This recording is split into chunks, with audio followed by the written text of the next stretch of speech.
Bagaimana kita mampu memerankan diri kita sebagai manusia ketika kita berada di dalam masyarakat. Kita memanusiakan manusia, kita melihat bahwa setiap orang punya potensi yang sama, baik laki-laki maupun perempuan. Jadi jangan melihat ketika kemudian, mbak ini aja dia, karena mbak ini nih yang sering nih jadi MC, jadi dia aja dia jadi MC. Itu secara tidak langsung kita itu justru makin menempatkan diri kita bahwa kita itu bukan bagian daripada gerakan. Kita bukan bagian daripada gerakan perempuan gitu ya.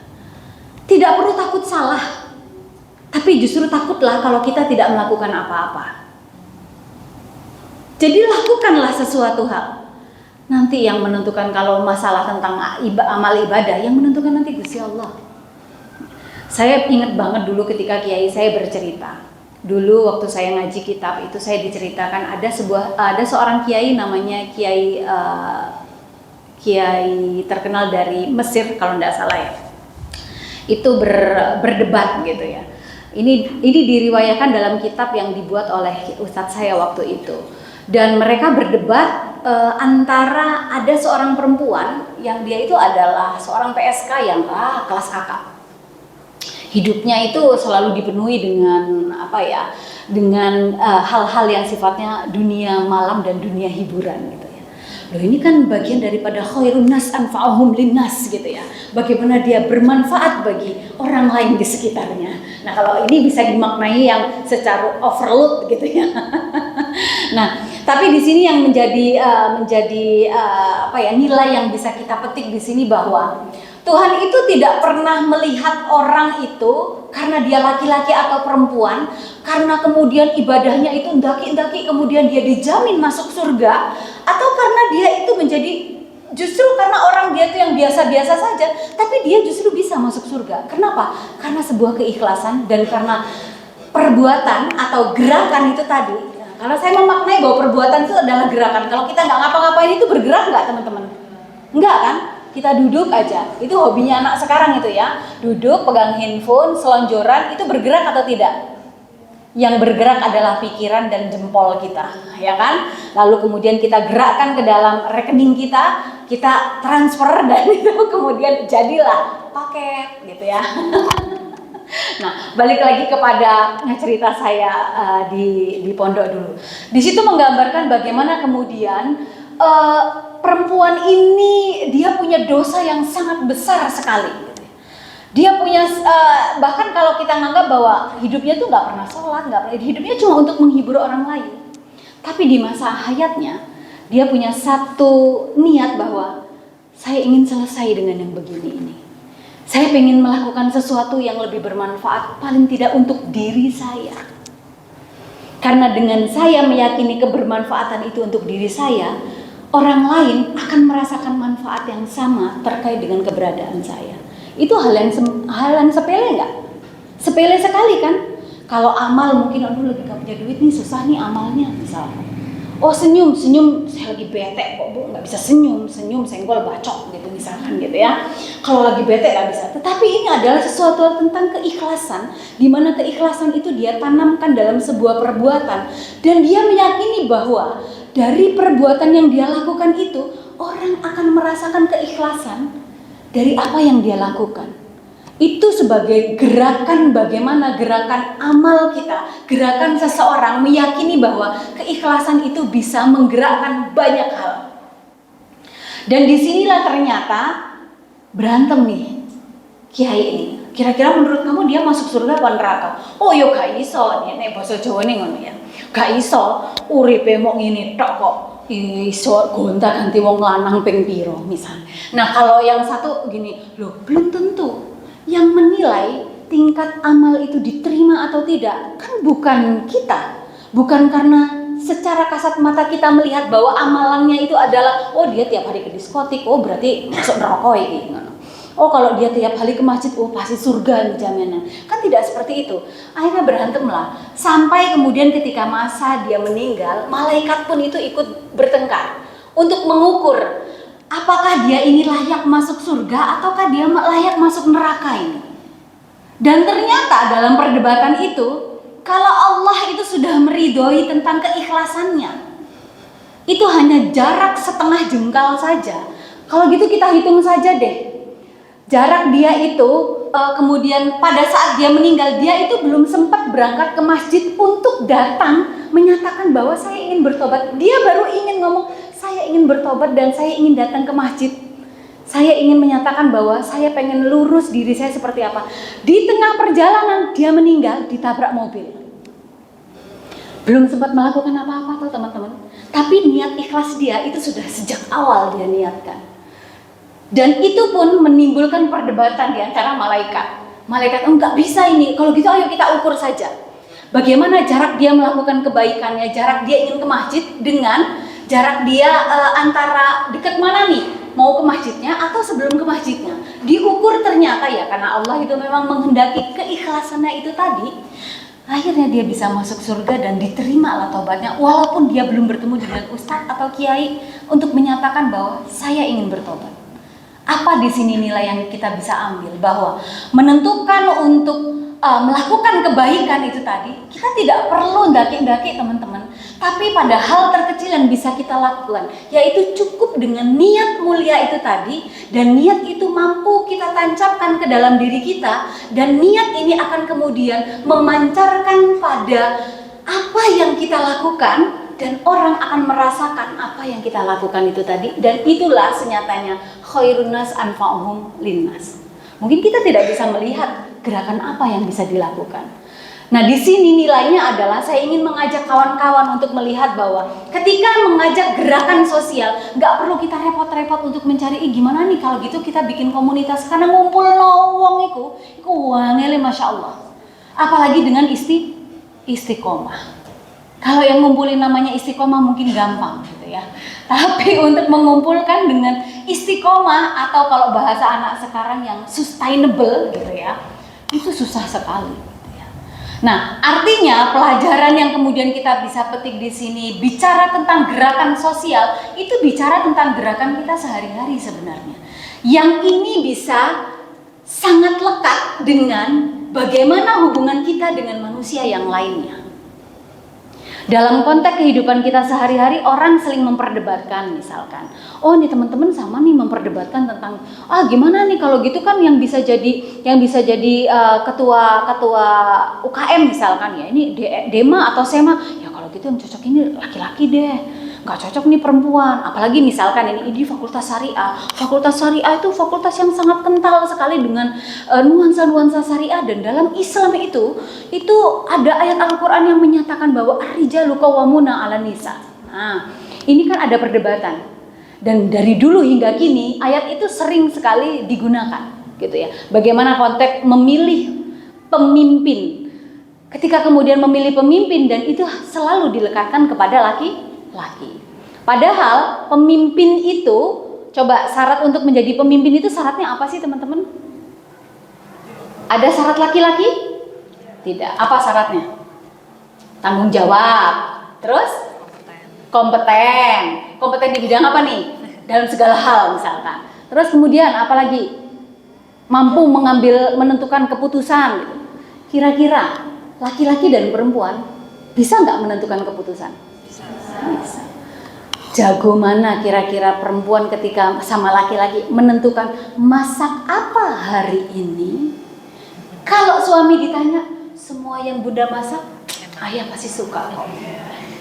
Padahal apa yang ada di isi kepala perempuan kala itu?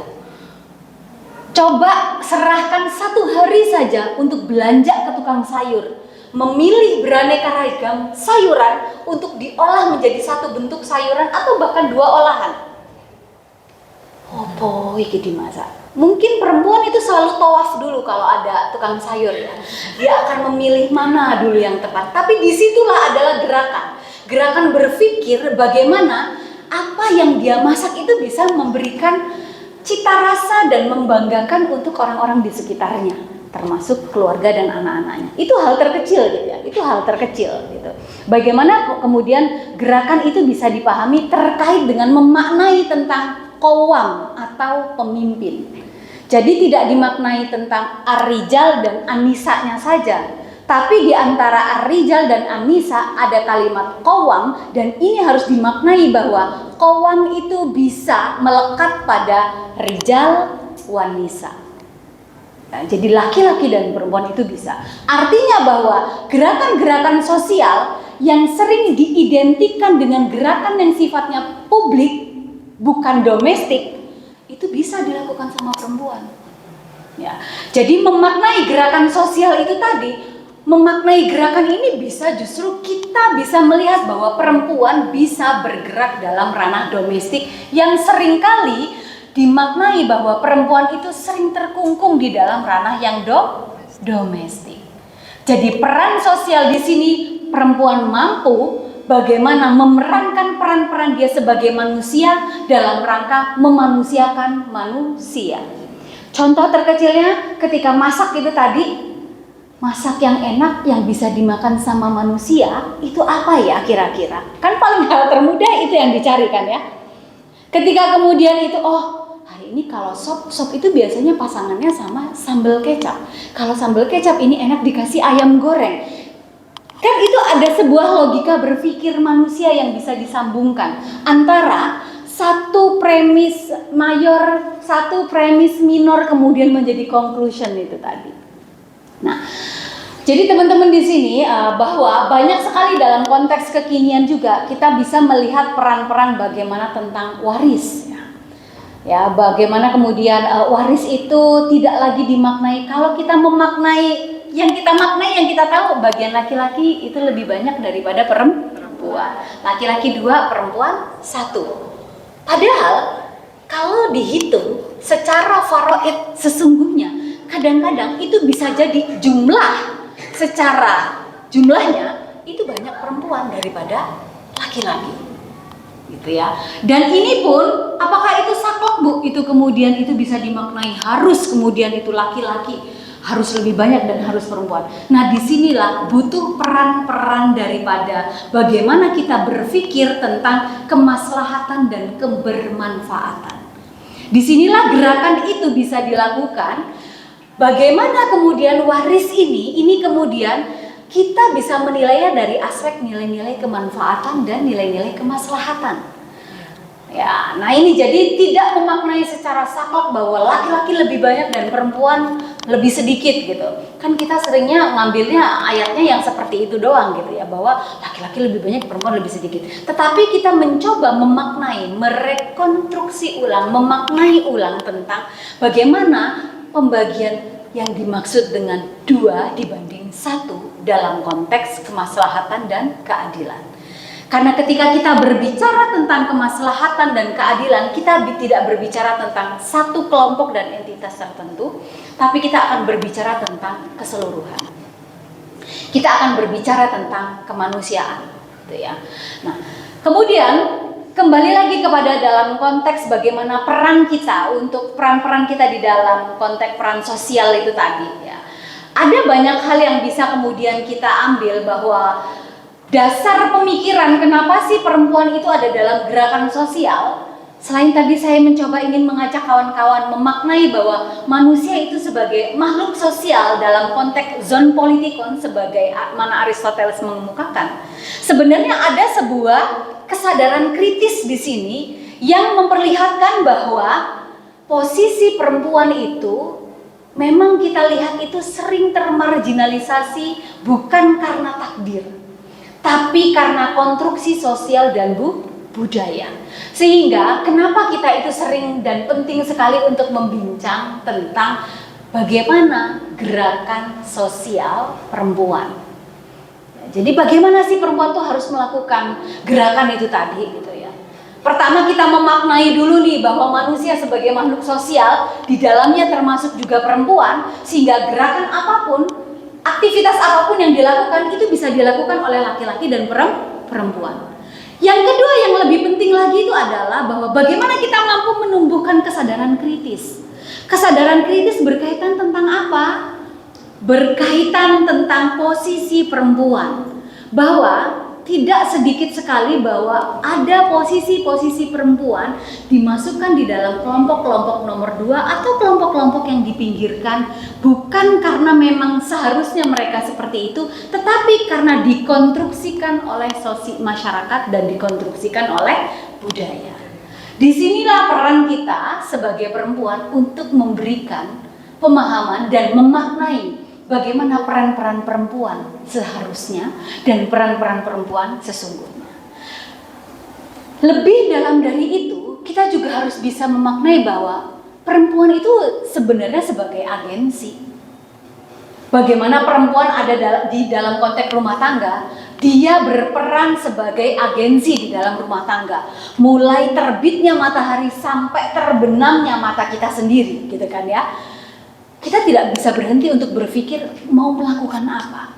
Itu wujud nyata bahwa woman is agency. Jadi perempuan itu adalah simbol daripada pergerakan dan perempuan adalah simbol dari perubahan.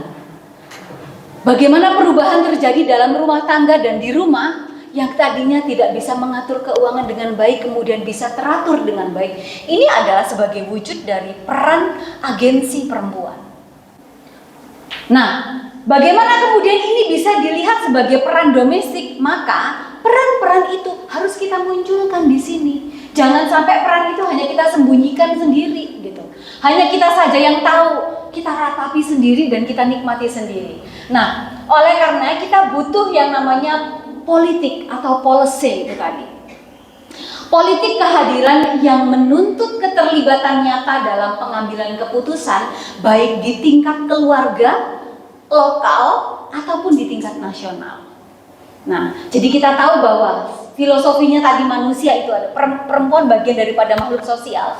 Dan kemudian secara faktual kita melihat bahwa ternyata perempuan itu hak-haknya, situasinya, keberadaannya itu seringkali direduksi oleh konstruksi sosial dan budaya sehingga membutuhkan optimalisasi agensi-agensi peran daripada perempuan itu tadi. Dalam konteks apa? Untuk menghadirkan politik kehadiran perempuan. Sehingga perempuan itu tidak hanya terlibat dalam pengambilan keputusan ketika anak itu mau sekolah di mana, anak itu mau makan apa, tetapi ini bisa menjadi wujud nyata bagaimana kemudian perempuan juga dilibatkan dalam pengambilan keputusan dalam konteks tradisi, dalam konteks organisasi yang ada di dalam masyarakat, di mana itu berangkat dari pengalaman-pengalaman yang dia ambil dan dia rasakan dalam pengambilan keputusan di dalam rumah tangga. Jadi bukan berarti bahwa keputusan-keputusan yang diambil oleh perempuan dalam rumah tangga itu tidak punya arti. Tidak.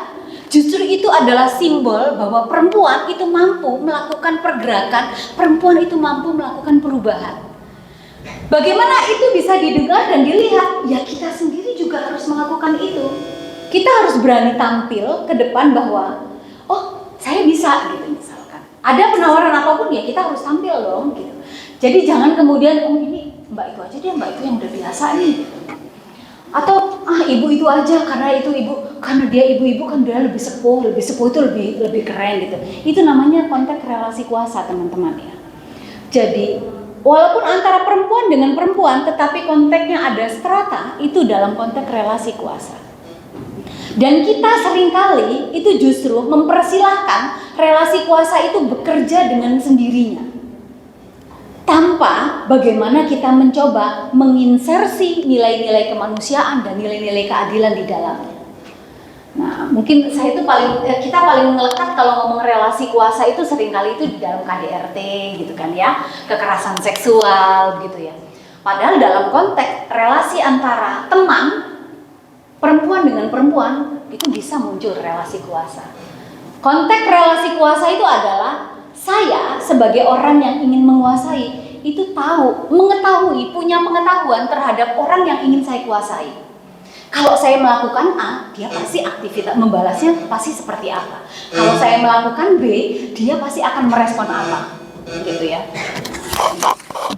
Itu jadi bagian daripada konteks relasi kuasa, dan itu seringkali muncul di dalam aktivitas grooming. Grooming itu adalah aktivitas sebelum munculnya kekerasan seksual. Bagaimana kemudian membuat orang itu merasa nyaman, merasa bahagia, merasa si paling istimewa gitu ya, si paling oke gitu ya. Dan itu karena situasi yang digambarkan. Nah, dalam konteks relasi kuasa, di dalam konteks pekerjaan antara perempuan dengan perempuan, di mana ada pimpinan yang itu adalah perempuan, itu bisa dalam konteks relasi kuasa. Dan disinilah peran gerakan sosial perempuan itu harus terus kita bangun, teman-teman. Bahwa yang ini bukan berarti kemudian, oh dia kan perempuan harusnya lebih tahu tuh gimana relasi kuasa itu. Kan nggak boleh tuh. Jadi karena dia lebih tahu, saya diem aja deh. Nggak enak nih pekewo, karena saya kan masih junior, jadi nggak bisa melakukan apa-apa. Itu ya, jadi konstruksi itu yang sering, konstruksi tidak enak, ya konstruksi yang seharusnya, kalimat seharusnya itu kan selalu muncul di konstruksi sosial ya. Dan itu yang sering kita munculkan, seharusnya yang tua itu mengayomi yang muda. Faktanya kan tidak selalu demikian. Gitu ya. Seharusnya yang muda menghormati yang tua, tapi faktanya itu tidak demikian. Dan sehingga fakta-fakta itu kemudian ditarik dalam sebuah konteks yang ini memunculkan sebuah relasi dalam konteks kekuasaan. Sebenarnya relasi kuasa itu teorinya Foucault ya. Foucault itu adalah sebuah pemikir teori tentang kekuasaan dengan negara. Dan ini dalam konteks bagaimana kekuasaan negara dan kemudian melahirkan regulasi atau melahirkan hukum. Dalam konteks kehidupan sehari-hari, di kebiasaan, kita punya relasi nih teman-teman. Oh, kebiasaan saya, kalau kita udah bestie nih, kebiasaan saya kalau misalkan habis ini, kita pasti akan begini. Itu ada sebuah konteks relasi ya, yang kemudian ini akan menciptakan hukum kebiasaan. Dan ketika hukum kebiasaan ini diciptakan, akhirnya ini membentuk sesuatu hal yang seharusnya. Yang itu belum tentu bahwa itu adalah sesuai dengan nas atau sesuai dengan regulasi dan aturan yang ada. Tapi itu kita ciptakan dalam konteks perbuatan kita bahwa ini seharusnya begini nih. Seharusnya ini kalau mau makan gitu ya, gini yang bapak-bapak duluan nih. Yang perempuan nanti deh. Kan, dan kita itu seringkali itu menikmati dan menormalisasi yang begitu. Bahwa konteksnya adalah perempuan itu nomor 2. Ya, itu bentuk kekerasan seksual kata ketidakadilan gender Mansur Fakih, namanya bentuk apa tuh? Subordinasi, ya. Jadi perempuan itu kelompok nomor 2 gitu. Kalau bapak-bapaknya, bahkan anak laki-laki yang dilahirkan dari rahim perempuan itu harus didulukan gitu. Dan kita seringkali itu terbiasa dengan konteks yang seperti itu. Nah, bagaimana peran kita teman-teman di dalam konteks gerakan sosial itu tadi? Apakah kita harus melawan? Weh, kau yang ngono kuwi, weh tuh wong lanang padha ae. Ya enggak bisa begitu juga, Esmeralda, ya kan? Kalau kita melawan kekerasan dengan kekerasan, itu sama saja kita terlibat dalam orang yang melakukan gerakan-gerakan kekerasan itu tadi, yang makin melanggengkan kekerasan. Kita melakukan gerakan itu dalam gerakan kecil yang sederhana saja. Kita tidak bisa mempengaruhi orang dalam konteks yang besar, maka pengaruhi dulu dalam konteks yang lingkup yang kecil. Bagaimana kemudian kita menciptakan konteks relasi yang sangat-sangat ringan dan menjadi sesuatu hal yang itu dilihat oleh orang itu nyaman. Wah, ternyata keren sekali ya kalau kita itu berteman dengan model yang seperti itu gitu. Nah, berusaha menjadi trendsetter itu ilmu saya ya. Menjadi trendsetter itu bukan berarti kita menjadi seorang yang menciptakan kekuasaan, tidak. Tetapi kita mampu menciptakan role model gitu ya. Dalam konteks yang kita tidak perlu menyuruh, bahwa memberikan contoh. Jadi uswatun hasanah. Jadi bahasa kerennya sekarang itu adalah role model, tapi bahasa dalam syariat Islam itu adalah uswatun hasanah. Kita memberikan contoh yang baik. Ya, itu teladan gitu ya, bahwa memang kan kita tuh di dunia ini diciptakan memang untuk menjadi pemimpin ya. Bahkan perempuan sendiri sebagai manusia itu diciptakan untuk menjadi khalifah paling tidak untuk dirinya sendiri. Nah, maka kemudian kita harus memberikan teladan juga untuk orang-orang yang ada di sekitar kita. Nah, teman-teman, bagaimana kemudian kita melihat gerakan sosial ini dalam konteks paradigma kesetaraan di dalam Islam? Kita tahu bahwa dalam konteks ketauhidan, pernah nggak kita membedakan dalam Islam itu tadi ada ar-rijalu, an-nisa'u, kemudian itu tempatnya berbeda, kan tidak ada. Islam selalu kemudian seperti yang saya tadi jelaskan bahwa selalu dalam konteks ketauhidan itu selalu berbicara tentang ya ayyuhan nasu, ya ayyuhalladzina amanu. Tidak pernah membedakan antara kelompok laki-laki dan perempuan. Bahkan seruan-seruan tentang kebaikannya ya bentuk-bentuk kalimat laki-laki dan perempuan, laki-laki muannas dan muzakkar di dalam konteks bahasa Arab itu selalu diserukan dalam satu kalimat untuk melakukan kebaikan. Ya kan? Wa asiruhunna bil ma'ruf, misalkan gitu. Kan tidak ada kemudian kata-kata itu hanya untuk ar-rijal atau dan itu kemudian dilekatkan sama perempuan saja, tidak. Artinya dalam konteks ketauhidan saja kita itu sudah tahu sekali bahwa ketika kita mengucapkan asyhadu an la ilaha illallah wa asyhadu anna muhammadar rasulullah, kita sudah meyakini bahwa yang paling tinggi itu adalah zat yang maha kuasa, yaitu Allah Subhanahu wa ta'ala. Di bawahnya itu setara. Dalam konteks ketauhidan saja, dalam kata-kata kalimat asyhadu an la ilaha illallah wa asyhadu anna muhammadar rasulullah, di situ kita bisa melihat bahwa tauhid saja, bahwa dalam konteks Islam itu mengajarkan tentang kesetaraan dengan melihat bahwa semua umat muslim dalam konteks beragama itu memiliki situasi atau kondisi atau memiliki hak dan kewajiban yang sama.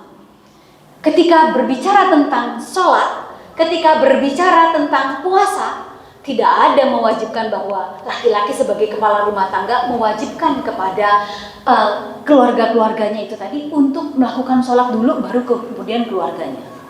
Kemudian ku anfusakum wa ahlikum naro. Jadi kan ya, ini meminta bahwa jagalah keluargamu dari api neraka. Apakah kemudian perintah itu untuk kepala rumah tangga? Laki-laki? Kan tidak. Tetapi di sini adalah peran daripada orang-orang yang ada di dalam rumah tangga itu tadi untuk bisa menjaga keluarga itu dari jilatan api neraka. Dijilat aja jangan sampai gitu ya. Nah, itu penggambaran dari aspek ketauhidannya. Dari kita melihat dari kalimat asyhadu an la ilaha illallah wa asyhadu anna muhammadar rasulullah, kita sudah menyaksikan bahwa zat tertinggi, kita bersaksi bahwa tiada Tuhan selain Allah. Jadi yang istimewa di situ adalah Tuhan kita gitu. Manusia itu memiliki kedudukan yang setara. Kemudian konsep Ar-Rahman dan Ar-Rahim. Kalau kita tahu bahwa Bismillahirrahmanirrahim, adakah di situ kalimat yang mengucapkan bahwa Ar-Rahman dan Ar-Rahim itu selalu Ar-Rahman itu nama laki-laki, Ar-Rahim itu juga laki-laki kan? Kalau Pak Rohim itu adakah perempuan? Adanya kan Bu Rohimah ya kan? Nah, kalau perempuan Bu Rahmah. Nah, kalau laki-laki Pak Rahmat gitu ya. Nah, itu menggambarkan sebenarnya itu kan dalam konteks nama ya. Nama itu kemudian dilekatkan sama mudzakkar dan muannasnya. Tapi ketika kemudian konsep kasih sayang itu tadi, Allah tidak pernah membeda-bedakan Ar-Rahman dan Ar-Rahim itu untuk laki-laki atau untuk perempuan. Bismillahirrahmanirrahim saja itu dengan menyebut nama Allah yang maha pengasih lagi maha penyayang. Apakah pengasih itu disebutkan maha pengasih untuk laki-laki dan maha penyayang untuk perempuan? Tidak kan? Bahkan konteks Bismillahirrahmanirrahim, Ar-Rahman dan Ar-Rahim di situ sangat universal. Ar-Rahman itu untuk seluruh umat muslim dan Ar-Rahim itu untuk seluruh umat manusia, baik muslim maupun non-muslim. Jadi ini adalah sebuah kasih sayang bentuk jangankan muslim dan non-muslim, laki-laki dan perempuan saja itu tidak ada bedanya ketika Allah memberikan kasih sayang. Maka ketika Allah memberikan kasih sayangnya saja itu tidak membeda-bedakan, maka kita sebagai umatnya itu juga tentu harus mengaktualisasikannya juga dengan tidak membeda-bedakan. Tapi sering nggak kita melihat dalam konteks keluarga, membedakan antara anak laki-laki dan anak perempuan. Nah, kamu contoh itu loh, mamasmu itu loh. Mamasmu itu nggak pernah anu. Kamu contoh itu loh, mbakmu sing barep relasi kuasa. Mbak perempuan dan adik perempuan itu ada relasi kuasa. Tapi kalau mbak perempuan dan adik laki-laki, selalu yang dilihat siapa? Kadang-kadang seringnya, ini kamu tuh besok tuh jadi kepala keluarga. Jadi kalau sekolah yang bener, pokoknya kalau perempuan sing penting tamat SMA ya nduk ya, serasa dulun kok mengkoyong kok ngonconi bojone. Nah, artinya bahwa dalam konteks Rahman dan Rahim itu tadi, kita melihat bagaimana manusia mengaktualisasikan kasih sayang itu tadi masih membeda-bedakan antara laki-laki dan perempuan. Islam itu tidak pernah membeda-bedakan dalam konteks kita melihat bagaimana pergerakan aktivitas dalam konteks kehidupan di dalam umat muslim itu tadi. Dalam aspek ketauhidan kita melihat bahwa di situ Allah tidak pernah membeda-bedakan antara kasih sayang laki-laki dan perempuan. Dan kemudian dalam konteks ketauhidannya kita melihat bahwa di sini zat tertinggi itu adalah Allah, Tuhan yang Maha Kuasa. Yang di bawahnya itu adalah manusia, dan manusia itu memiliki hak dan kewajiban yang setara. Lalu kemudian yang ketiga, ketika kita berbicara, kenapa sih kita penting untuk membicarakan gerakan perempuan dan gerakan sosial perempuan itu tadi? Kita akan berbicara tentang bagaimana keadilan prosedural dan bagaimana keadilan restoratif itu bisa dilaksanakan. Nah, kalau keadilan restoratif ini teman-teman ini mungkin baru kenal kalau yang Fakultas Syariah itu ya, itu ada restoratif justice. Mungkin orang sering dengar RJ gitu ya. Itu sebenarnya adalah dalam konteks yang sebenarnya kita bisa melihat bagaimana gerakan perempuan itu secara sosial itu bisa dimunculkan di situ ketika ada dalam konteks restoratif justice dan memunculkan bagaimana keadilan itu bisa dicapai di dalam implementasi restoratif justice itu sendiri.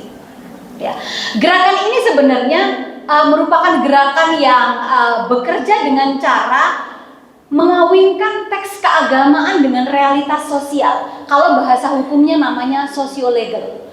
Bagaimana realitas sosial itu terjadi? Bagaimana masyarakat itu memandang perempuan, peran laki-laki dan perempuan, ya. Lalu kemudian bagaimana kemudian hukum itu dimaknai dan hukum itu dilekatkan teks-teks agama maksudnya ya, teks-teks agama itu disandingkan dengan realitas tersebut. Nah, di sini tentu ketika kita berhadapan dengan kondisi sosiolegal itu tadi, kita butuh yang namanya satu, melakukan reinterpretasi terhadap teks atau bahasa gampangnya penafsiran. Nah, penafsiran ini seringkali menimbulkan perbedaan ya teman-teman ya. Seperti tadi menafsirkan tentang peran laki-laki, peran perempuan gitu kan ya. Bagaimana kepemimpinan laki-laki dan kepemimpinan perempuan. Nah, ini seringkali berbeda. Nah, sehingga ketika kita mencoba untuk menghidupkan peran kita sebagai peran perempuan dalam konteks kehidupan sosial ini tadi, kita coba untuk memperlihatkan peran sosial kita untuk menghadirkan semangat dasar kita, spirit of the text yang ada di dalam teks-teks Islam itu tadi ya, agar ini tidak dimaknai secara sepihak. Bahwa teks-teks ini dimaknai hanya untuk menguntungkan satu kelompok tertentu saja. Jadi seperti teks kepemimpinan, teks peran perempuan gitu ya, peran perempuan di dalam politik, dan ini biasanya ini akan muncul ketika dalam konteks kalau sudah akan ada pemilu gitu ya, kalau akan ada pemilihan anggota legislatif gitu ya, bagaimana perempuan itu hanya dijadikan sebagai dasar formal keabsahan bahwa partai politik itu bisa mengajukan nama-nama calon legislatifnya kalau sudah ada 30% perempuan. Jadi memaknai peran perempuan ini dimaknai 30% itu tadi, itu yang penting sop wae ono wong wedok. Perempuan itu bagaimanapun gerakannya enggak masalah, yang penting ada perempuan. Nah, di sini kan jadi akhirnya apa ya? Jadi yang akhirnya ini kemudian berdampak kepada tidak maksimalnya peran perempuan itu sendiri, yang akhirnya kembali mempersempit gerakan-gerakan perempuan karena satu dampak yang dilakukan oleh perempuan itu sendiri. Akibat daripada pemaknaan yang salah terhadap 30% suara perempuan. Dan itu dinasbihkan di dalam regulasi kita. Syaratnya 30%. Semua harus 30%. Itu kan syarat untuk pemilihan. Terpilihnya 30% atau tidak, oh itu tidak masalah. Yang penting syarat. Nah itu yang kemudian harus kita coba maknai bahwa sepertinya kok kalau kayak gini perempuan hanya sebagai, lagi-lagi sebagai pelengkap. Dan lagi-lagi kalau kita sandingkan dengan ketidakadilan gendernya Mansur Fakih, perempuan tetap menjadi makhluk yang kedua atau bahkan dimarginalkan. Dengan apa? Dengan memposisikan perempuan sebagai pelengkap itu tadi. Yang penting ada 30% perempuan, tapi tidak kemudian memaknai bagaimana 30% ini, apakah dia punya secara fit and proper test mumpuni menyuarakan suara perempuan, suara kesetaraan, suara kemanusiaan, atau justru tubuhnya perempuan tapi tidak suara tentang perempuan. Nah ini butuh peranan kita sebagai perempuan dalam gerakan sosial itu tadi. Regulasi memang bunyinya sudah ada, tapi kan butuh peran penafsiran. Nah, ruang tafsir itu tadi agar tidak maskulinitas, agar tidak patriarki, butuh peran-peran daripada perempuan. Disinilah gerakan sosial perempuan itu harus hadir dan muncul. Saya bukan anggota dewan, saya bukan orang partai politik, tapi dalam gerakan-gerakan sederhana yang dilakukan. Nah, seperti di West Payuni ini tadi, bagaimana kemudian memunculkan peranan-peranan dan gerakan perempuan, memunculkan diskusi-diskusi terkaitan dengan memaknai peran perempuan itu seperti apa. Perempuan yang muncul dalam konteks 30% itu yang harus kayak gimana sih gitu. Yang kadang-kadang kita sendiri sebagai perempuan itu akhirnya skeptis gitu ya. Ya wes lah, lagi-lagi begini nih gitu. Nah kalau sudah kayak gini, di mana yang namanya makna gerakan sosial perempuan? Ketika kalau kita sendiri sudah skeptis gitu ya. Makanya coba dari konteks yang dilakukan oleh West Payuni dan gerakan-gerakan di Payuni itu tadi, untuk mencoba menumbuhkan dan membiasakan nalar-nalar kritis kita terhadap bagaimana peran-peran sosial perempuan itu tadi. Itu yang sebagai bagian wujud nyata daripada gerakan sosial perempuan. Tidak perlu daki-daki, tapi gerakan terkecil, tapi itu saya yakin akan penuh makna ya dari gerakan terkecil itu. Lalu kemudian yang kedua adalah bagaimana kemudian selain tadi memerankan perempuan dalam konteks menghadirkan, memaknai pemahaman terhadap satu teks itu tadi. Nah, di sini juga peran perempuan dalam konteks peran sosial perempuan itu kita bisa melihat dalam konteks transformasi budaya. Bagaimana perempuan ini mampu berperan dan mampu berdamai dengan perubahan budaya itu tadi.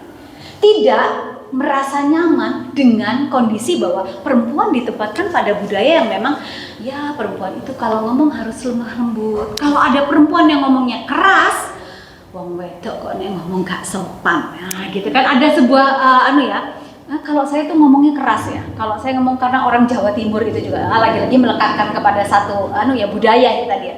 Kalau ngomong itu, ya apa rek kabare? Bahkan kalau di Jawa Timur ngomong komandan pucuk itu menjadi sesuatu hal yang sangat-sangat biasa gitu ya, baik laki-laki maupun perempuan. Nah, peran perempuan sebagai bagaimana perempuan di sini berperan dalam transformasi sosial dan transformasi budaya itu tadi, kita nggak bisa diam aja dong teman-teman. Bagaimana konteks misalkan ini dalam konteks ekonomi ya. Bagaimana budaya dan ekonomi itu menjadi satu kesatuan, di mana dulu kita itu kalau yang namanya jual beli itu kita cukup menyerahkan uang dan menyerahkan barang itu selesai. Tapi dalam konteks sekarang itu kita bisa loh melakukan lebih dari itu. Kita lebih takut kehilangan handphone daripada kehilangan dompet, karena di dompet kita tidak ada uangnya, tapi di handphone kita itu ada banyak akun-akun yang berisi tentang yang akan berisi nominal uang kita gitu. Dan ketika kemudian perempuan tidak mampu berdamai dengan perubahan budaya itu, ya kita akan terus ketinggalan dan kemudian akan melekatkan kepada laki-laki, "Sing iso koyo ngene iki wong lanang." Kenapa? Karena kita tidak bisa berdamai dengan itu. Kemudian ada aktivitas-aktivitas kemudian pemecahan dalam pengambilan keputusan di dalam konteks di masyarakat itu tadi. Budaya yang berkembang, pengambil keputusan itu selalu laki-laki. Tapi kemudian bagaimana kemudian dalam konteks sekarang perempuan itu sebenarnya sudah bisa mengambil keputusan seperti yang saya contohkan tadi, mengambil keputusan masak apa hari ini itu bagian keputusan terbesar di dalam hidup yang membuat orang-orang di sekitar rumah kita itu menjadi nyaman dan senang tinggal di rumah, nggak jajan di luar tapi makan masakan kita. Itu keputusan terbesar loh. Dan itu harus coba kita tularkan dalam gerakan sosial bahwa sebenarnya kita perempuan itu bisa mengambil keputusan. Keputusan terbesar untuk menciptakan sebuah keluarga yang harmonis saja bisa, untuk membuat suami kita merasa masakan mama hari ini ya enak banget ya gitu. Dan perempuan itu paling suka banget ya. Dan kadang-kadang kita suka mengundang pertanyaan, masakan saya gimana mas hari ini? Padahal kita udah tahu, kita incipin kasinen apa kurang asin nah gitu ya. Tapi kita butuh validasi gitu ya. Dan validasi itu dan saya kira itu bagian daripada cara untuk memutuskan quorum, mengambil keputusan dalam keputusan terbanyak. Oh berarti masakan saya enak karena kata anak saya, kata suami saya, kata sepupu saya yang tinggal di rumah sepakat bahwa masakan saya enak. Itu adalah salah satu bentuk keputusan terbesar dan peran perempuan dalam konteks mengambil keputusan tentang masak. Laki-laki suruh ngambil keputusan masak, coba 1 hari saja bisa atau tidak? Nanyakan tempat sendok saja. Keputusan menaruh sendok itu seringkali dilekatkan sama perempuan toh. Habis cuci piring selesai itu masih dilekatkan. Yang bagian beres-bereskan perempuan, anak perempuan. Sehingga ketika kemudian, "Ma, sendok saya itu di mana ya?" Kira-kira itu bagian daripada mengambil keputusan meletakkan sendok apa tidak? Ya, itu bagian daripada itu keputusan yang sebenarnya tidak kita sadari. Apapun barang-barang di rumah yang paling banyak tahu itu siapa? Perempuan. Dan itu adalah bukti nyata bahwa perempuan itu adalah pengambil keputusan terbesar yang bisa ditularkan dalam konteks kehidupan sosial dalam peran-peran publik dalam mengambil keputusan. Hanya saja satu, kita selalu terkungkung dalam konstruksi sosial dan budaya. Perempuan kan kalau ngomong nggak boleh duluan bu, yang harus ngomong itu laki-laki bu, jadi nggak pantas gitu. Nah, jadi saya di sini mengajak kawan-kawan bahwa nilai pantas atau tidak pantas ya itu bukan karena dia laki-laki atau perempuan, tapi karena sesuatu yang dia sampaikan. Jadi ingat, bukan karena jenis kelaminnya, tetapi karena apa yang dia sampaikan.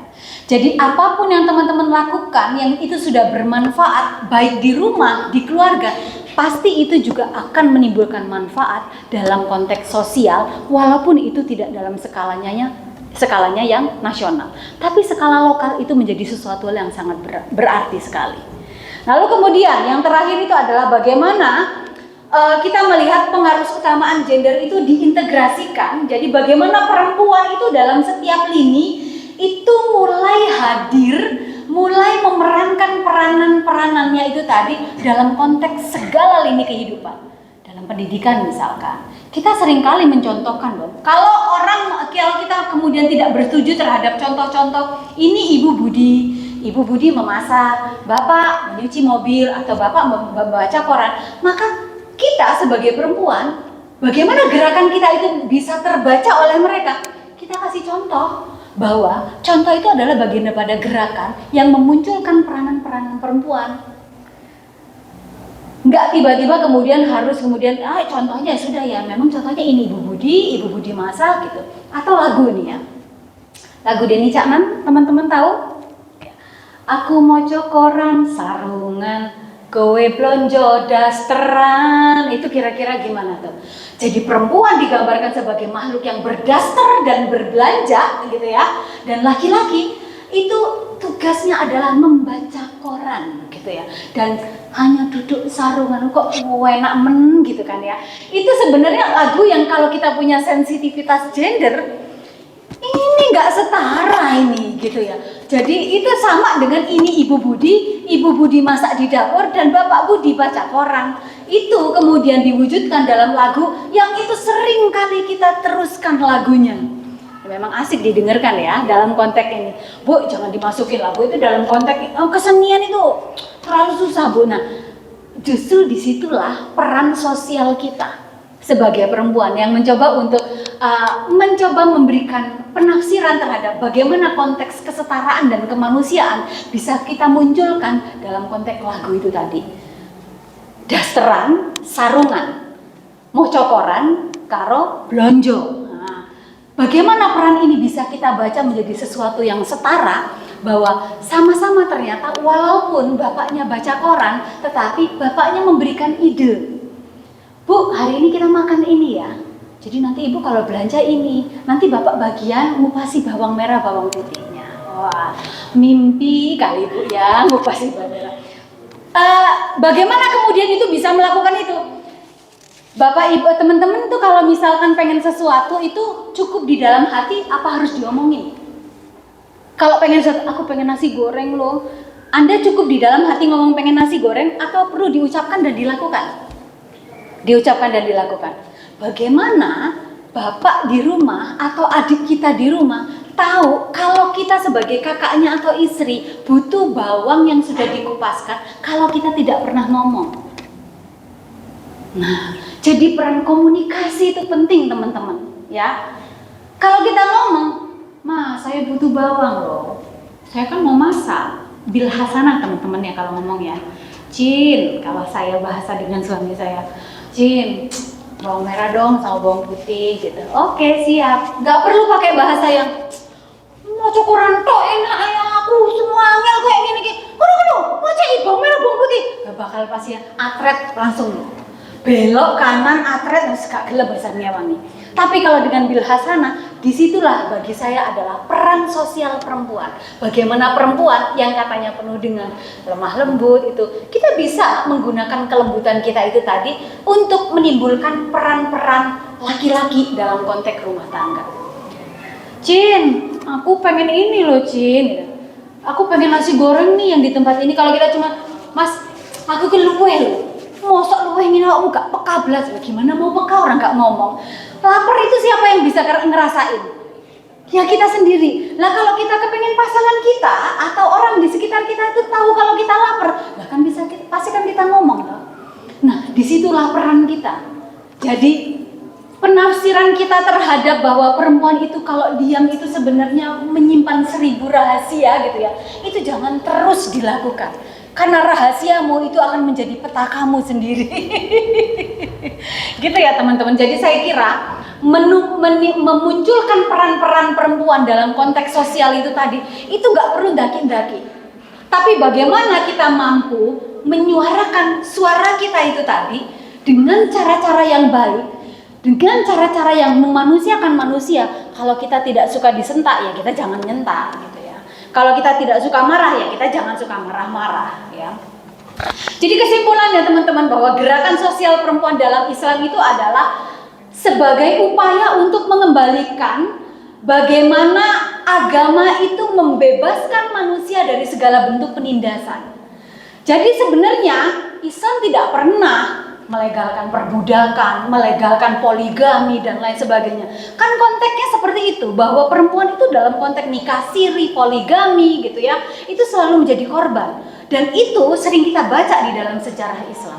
Nah sebenarnya perempuan dalam gerakan sosial ini, saya ingin mengajak ketika tadi berbicara tentang ketauhidan, kasih sayang, saya ingin melihat bahwa Islam itu sebenarnya merupakan agama yang sudah mengajarkan bagaimana memanusiakan manusia.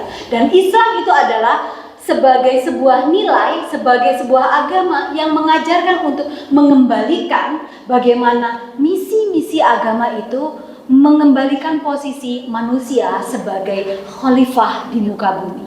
Jadi bukan sebagai laki-laki yang memimpin perempuan atau sebaliknya gitu, tetapi khalifah di muka bumi. Artinya paling tidak sebagai pemimpin bagi dirinya sendiri ya. Itu jadi teman-teman sekilas yang bisa berbagi ya, berkaitan dengan jangan teman-teman khawatir bahwa peran sosial itu yang seperti apa, apakah saya harus jadi tukang ceramah? Enggak perlu begitu. Tapi Anda bisa menyampaikan satu kalimat yang bermanfaat buat orang lain. Itu adalah wujud gerakan nyata, gerakan sosial teman-teman untuk kemanusiaan. Jadi jangan pernah khawatir bahwa teman-teman tidak pernah melakukan gerakan apapun, bahwa gerakan sedikit itu pun itu akan bermanfaat untuk orang lain. Itu bagian daripada wujud gerakan sosial perempuan di dalam dunia nyata. Dan berikanlah aplaus kepada ibumu gitu. Ibu tenang aja Bu. Ibu itu selalu melakukan gerakan sosial yang nyata yang bisa saya jadikan contoh. Keputusan ibu untuk masak hari ini itu keputusan terhebat karena saya belum tentu bisa memutuskan masak apa hari ini. Jangan buat perempuan gitu ya, laki-laki juga karena menikmati keputusan perempuan. Itu saja teman-teman yang bisa saya sampaikan. Mungkin ada kita nanti diskusi atau tanya jawab gitu ya. Teman-teman mungkin kalau di Win Metro gitu ya. Kalau yang dari ekonomi mungkin jarang ketemu saya, walaupun saya itu tetangga fakultas gitu ya. Dan saya juga mantan orang FEBI loh ya. Saya dulu itu Kaprodi S1 Perbankan Syariah. Oh iya, ketua dulu juga pernah jadi ketua Pusat Studi Gender dan Anak yang sebelumnya Ibu Prof Muflihah gitu ya. Jadi sebenarnya saya banyak belajarnya dari Prof Muflihah ya. Kalau saya boleh bercerita kecintaan saya terhadap gender dan kemanusiaan, kesetaraan itu berawal dari saya belajar tentang PPRG teman-teman. Dan itu di tahun 2017. Dulu saya itu selalu menertawakan teman saya, Prof Muflihah itu. Ngomongnya apa sih gender? Saya berteman dengan dia sejak saya jadi orang bagian daripada Win Juraisi, dulu namanya Stein gitu ya. Tapi saya mengenal tentang gender itu ketika saya berkenalan dengan beliau gitu. Bagaimana beliau kemudian membincang tentang isu-isu perempuan di hadapan akses perempuan di pengadilan, karena beliau itu seringkali berbicara tentang isu-isu dalam hukum keluarga gitu ya. Perceraian, kemudian hak-hak perempuan, hak-hak anak di sini. Nah, ini saya melihat bahwa kok perasaan lebay sekali sih. Saya dulu masih berbicara begitu, walaupun dalam konteks teori hukum itu ada feminist legal teori yang ini muncul sebagai gerakan sosial gitu ya, gerakan yang melawan bahwa hukum itu tidak selalu normatif, hukum itu tidak selalu sosialis, tapi hukum itu bergerak ya, hukum itu bergerak memberikan manfaat untuk banyak manusia gitu. Dan hukum itu harus diciptakan bukan hanya memberikan manfaat untuk laki-laki saja atau perempuan saja. Nah, ketika saya kemudian mencoba berkenalan dengan gender itu teman-teman ya, di situ hanya saya tahu gender itu berarti adil nih laki-laki sama perempuan. Jadi kalau perempuan sudah dikasih porsi sebagai pemimpin ya sudah selesai itu ya. Tapi tidak semudah itu melihatnya gitu ya. Bahwa ketika kita berbicara tentang keadilan gender itu kita berbicara tentang sisi kemanusiaan. Bukan lagi hanya perempuan saja atau hanya laki-laki saja. Di satu wilayah tertentu bisa jadi laki-lakinya yang tidak merasa mendapatkan keadilan. Dan disitulah keadilan gender itu harus kita suarakan dari laki-laki. Jadi gender itu bukan tentang perempuan, tapi gender itu adalah konstruksi sosial dan budaya yang bisa selalu berubah-ubah. Dan kita sebagai perempuan itu harus mampu memerankan peran-peran itu agar gender tidak dimaknai secara maskulin. Gender kok dimaknai secara maskulin sih Bu ya. Gender tidak dimaknai secara salah gitu, tapi gender itu sesuai dengan fitrahnya dan falsafahnya bahwa saya kalau berbicara tentang gender itu berbicara tentang manusia dan kemanusiaan. Terima kasih. Wallahu muwaffiq ila aqwamit thoriq wa afu minkum. Assalamualaikum warahmatullahi wabarakatuh. Kita kasih tepuk tangan dulu. Terima kasih buat Elva atas materinya, sesi diskusi yang luar biasa ya. Teman-teman, jadi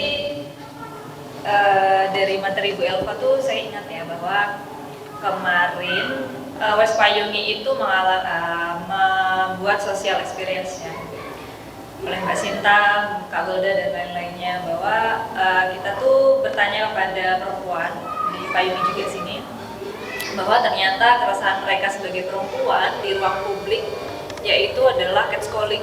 Iya. Nah, jadi kan sebenarnya kita bertanya-tanya ya, kenapa lingkungan kita itu tidak ramah terhadap perempuan, kenapa perempuan itu selalu takut berada di ruang publik dan lain-lain. Sebenarnya gerakan sosial yang sudah dibahas tadi dan yang perlu kita upayakan itu adalah untuk agar suara perempuan itu tidak redam. Kalau perempuan itu tidak bersuara, bagaimana kita bisa mencatat pengalaman perempuan gitu dan mengaplikasikannya di lingkungan sehingga lingkungan itu ramah terhadap perempuan. Misal di ruang publik gitu kan, di ruang publik apakah ruang publik itu menjadi ruang yang menakutkan bagi perempuan untuk berekspresi gitu, atau sebaliknya bahkan ruang publik bisa mendukung gerakan atau aktivitas perempuan gitu dalam memberdayakan dirinya, dalam mengaktualisasikan dirinya gitu. Jangan sampai keputusan-keputusan atau kebijakan hanya karena perempuan tidak suara sehingga lingkungan itu menjadi tidak ramah terhadap kita sebagai perempuan. Itu di ruang publik. Saya juga ingat tadi mungkin di ranah domestik ya. Jadi karena saya juga ibu rumah tangga, saya juga mengalami hal yang kenapa keputusan-keputusan domestik itu juga perlu diperhitungkan gitu. Karena jadi akhir-akhir ini tuh di sekolah anak saya itu ada protes tentang MBG gitu. Maaf nih bahas MBG. Nggak apa-apa. Jadi MBG di sekolah itu sangat-sangat tidak sesuai standar gizi rumah tangga kita gitu. Nah jadi ketika kita itu tidak bersuara, maka mungkin program ini tuh tidak akan mendukung gizi anak kita gitu. Mendukung anak kita gitu. Jadi saya rasa pengalaman-pengalaman kita gitu, pengalaman-pengalaman perempuan di bidang apapun, sekecil apapun itu sebenarnya perlu diperhitungkan karena pengalaman-pengalaman kita adalah salah satu gitu ya upaya untuk menciptakan lingkungan atau bahkan dunia gitu yang lebih ramah terhadap perempuan seperti itu.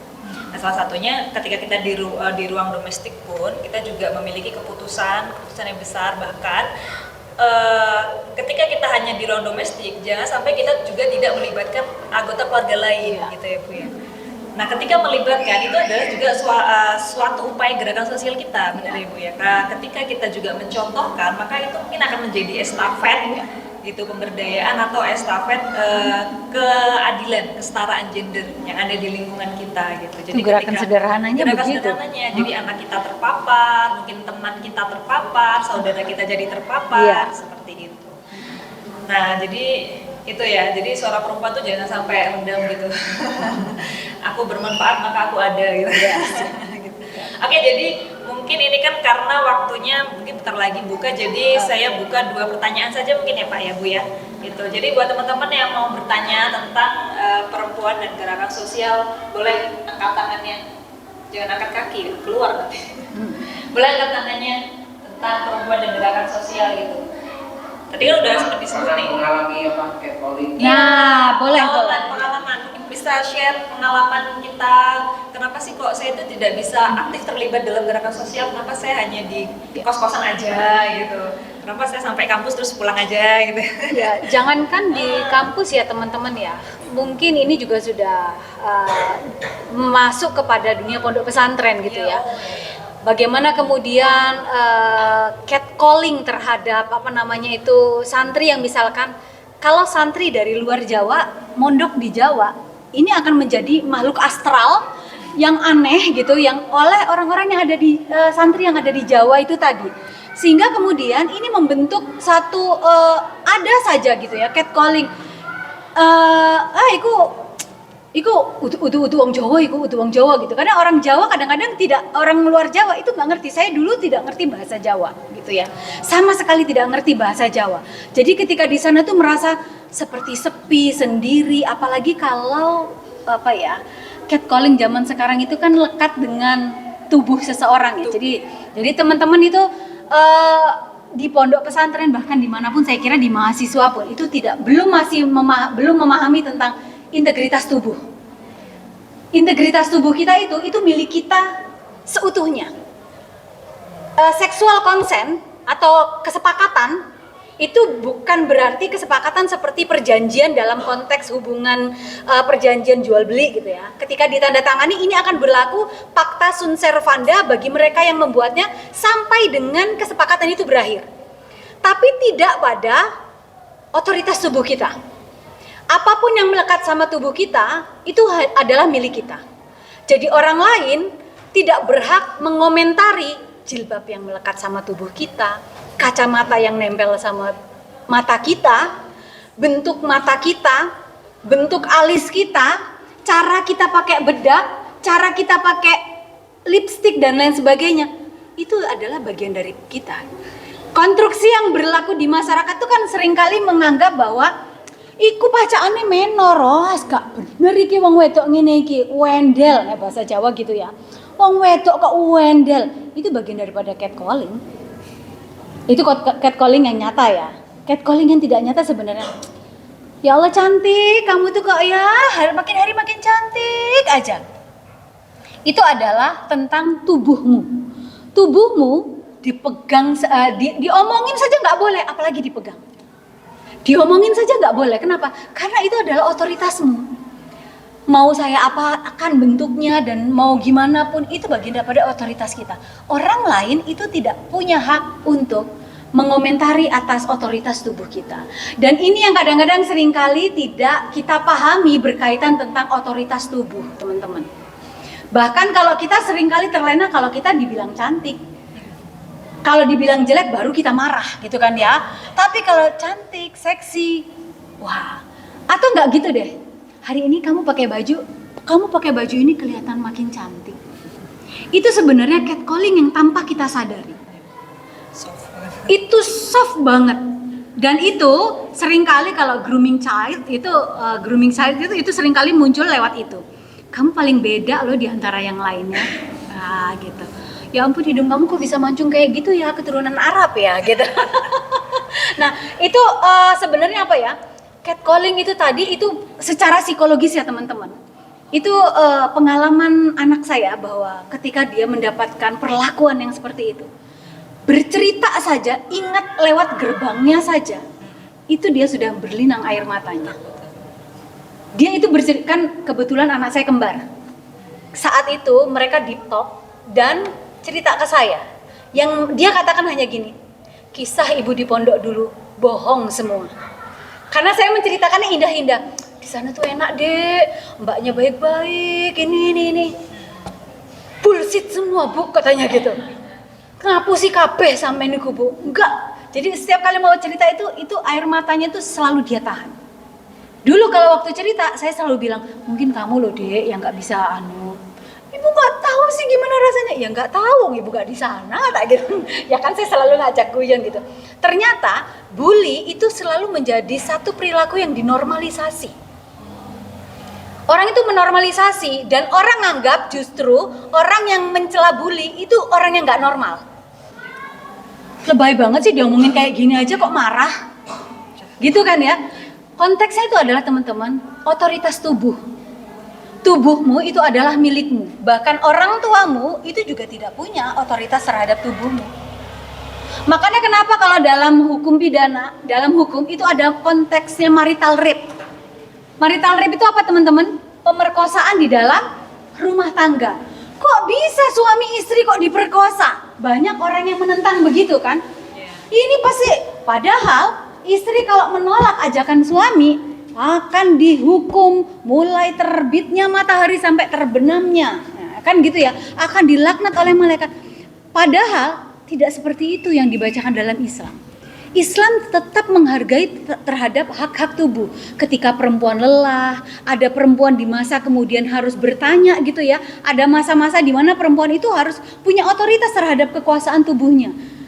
Jadi walaupun sudah berumah tangga, ijab qabul itu kan bagian daripada kesepakatan ya teman-teman ya, konsensus ya kalau di dalam hukum itu adalah bagian daripada perikatan.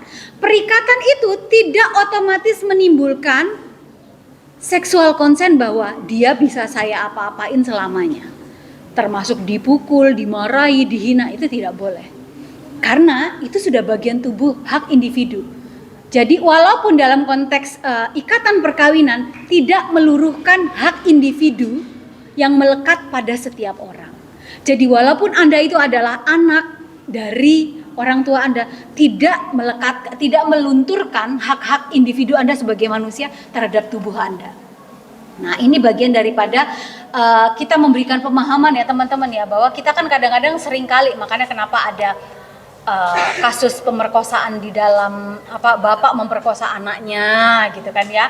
Kenapa? Karena itu relasi kuasa di mana dan orang selalu bilang gini, orang diperkosa kok sudah berkali-kali diperkosa. Ini kan bukan diperkosa kalau berkali-kali namanya. Sering nggak begitu ngomongnya? Berarti kan itu suka sama suka. Teman-teman, justru disitulah bekerjanya relasi kuasa. Jadi relasi kuasa itu bekerjanya ya karena dia ada pengulangan itu tadi. Di situ terus relasi kuasa itu bekerja. Ada sebuah pengetahuan yang dibidik kepada sasaran kekuasaan itu tadi oleh si penguasanya itu tadi, bahwa kamu kalau ngomong sama ibumu malah kamu gak karu-karuan ini dan lain sebagainya, ada ancaman dan lain sebagainya. Nah ini pun bisa terjadi dalam konteks pacaran, kekerasan di dalam pacaran itu banyak terjadi seperti itu, bahwa kita seringkali ketakutan gitu ya, bahwa ancaman itu tadi, bahwa kalau kamu tidak kalau kamu nggak mau, udah sih ayo kita ngulangin lagi. Ini dibaca kemarin. Kasusnya kemarin yang di Winsuska ya, di salah satu kampus itu tadi ya. Nah itu tapi dalam konteks yang lebih dalam lagi ya, kita bisa melihat gitu di mana ada relasi kuasa dan lain sebagainya. Ini yang relasi kuasa siapa nih, yang laki-laki apa yang perempuan nih gitu. Ketika kemudian yang perempuan bisa mempermainkan dua hati laki-laki gitu. Si Raihan dan si siapa gitu ya, pacarnya aslinya gitu. Nah ini teman-teman bisa melihatnya dalam konteks relasi kuasa dan dalam konteks otoritas tubuh teman-teman ya. Jadi ketika kita berbicara tentang catcalling, kita akan berbicara tentang ada otoritas tubuh yang sedang dilanggar oleh orang lain. Ada otoritas tubuh yang dirampas oleh orang lain. Dan ini bagian daripada pelanggaran hak asasi manusia secara internasional. Tubuhmu adalah milikmu, bukan milik siapapun. Maka yang harus menjaga tubuhmu adalah dirimu. Orang lain tidak punya hak untuk mengatur tubuhmu. Makanya ini akan berdampak kepada ketika kekerasan seksual orang itu berbicara, loh salahnya dia pakai baju warna pink gitu ya. Kan bukan salah bajunya. Baju itu bisa dipakai oleh siapapun, tapi keinginan untuk melakukan kekerasan seksual itu kan timbul bukan dari korban. Apakah korban, saya pakai baju pink deh biar kemudian saya digoda? Kan nggak begitu toh. Ya kan? Nah, ada juga kemudian ketika kekerasan seksual itu terjadi, misal antara guru dengan siswa, tapi dia melakukannya nggak di sekolahan, melakukannya di luar sekolahan. Ini bukan kekerasan seksual di sekolahan, bukan masuknya ranahnya apa namanya itu Satgas PPKS yang ada di sekolahan, bukan. Kenapa? Karena dilakukannya bukan di sekolahan. Ini yang kita harus pahamkan dengan konteks relasi kuasa. Bagaimana bertemunya antara korban dengan pelaku, itu kan konteksnya relasi kuasa. Guru dengan siswa. Ya kan, melakukannya dimanapun itu nggak jadi masalah, asalkan perbuatan itu adalah kekerasan seksual dan dilakukan dalam konteks relasi kuasa. Nah itu masuk pada kekerasan seksual. Nah itu teman-teman ya, otoritas tubuhmu adalah milikmu sendiri. Siapapun tidak berhak memegang, menyentuh, juga mengomentari atas apapun yang melekat pada tubuhmu. Itu ya teman-teman, gak ada yang mau nanya sih, jadi ngomong saya. Iya. Ayo dipersilakan mau nanya. Belum buka puasa bu, gitu ya. Gitu, ya. Gak apa-apa. Satu aja deh. Yuk. Bisa menceritakan pengalamannya ya bu ya. Atau kalau nggak ada yang mau nanya, kita sholawatan aja, gimana? Boleh. Sholawat musawwah ya kan? Nanti teman-teman yang bagian kalau awal kan sholli wa sallim daiman ala ahmada, sholli wa sallim daiman ala ahmada wal ali wal ashabi man qad wahada wal ali wal ashabi man qad wahada salli wa sallim daiman ala ahmada salli wa sallim daiman ala ahmada ya wal ali والأصحاب من قد وحدا والآل والأصحاب من قد وحدا. Di sini di bait kedua inilah letak kita ada sholawat musawahnya, ya kan? Huwa khalaqahuma min nafsin wahidah. Huwa khalaqahuma min nafsin wahidah. Fabatha minhuma rijalan wa nisaa. Fabatha minhuma rijalan wa nisaa. Nah ini teman-teman, di bait yang kedua ini huwa khalaqahuma. Huwa itu adalah, dan Allah itu bentuk kalimat menunjukkan, dan dia Allah itu sudah khalaqahuma, menciptakan keduanya. Huma itu menunjukkan kalimat laki-laki dan perempuan. Min nafsi wahidah. Jadi dari keduanya itu laki-laki perempuan itu dari satu jiwa yang sama. Jadi kalau kan ketika manusia itu diciptakan dari segumpal darah katanya gitu ya. Ada nggak gumpal darah laki-laki sama perempuan beda? Nggak ada kan? Manusia itu asalnya dari tanah laki-laki sama tanah perempuan beda. Laki-laki dari tanah sengketa misalkan, kalau perempuan tanah warisan misal. Kan nggak ada begitu kan ya? Jadi ini menunjukkan huwa khalaqahuma min nafsin wahidah. Fabatha minhuma rijala wa nisa.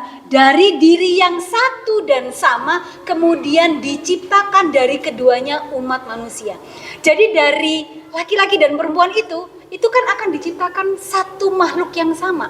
Bisa laki-laki, bisa perempuan. Artinya bahwa ini bisa kita sandingkan juga dengan surat Al-Hujurat bahwa su'uba wa qabaila lita'arafu. Jadi Allah itu menciptakan laki-laki, perempuan, bersuku-suku, berbangsa-bangsa lita'arafu, bukan untuk membanding-bandingkan atau dibeda-bedakan.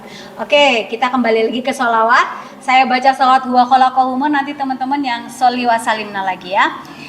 Huwa khalaqahuma min nafsin wahidah. Huwa khalaqahuma min nafsin wahidah. Fabassa minhuma rijalan wa nisaa. Fabassa minhuma rijalan wa nisaa. Sholli wa sallim daiman ala Ahmada.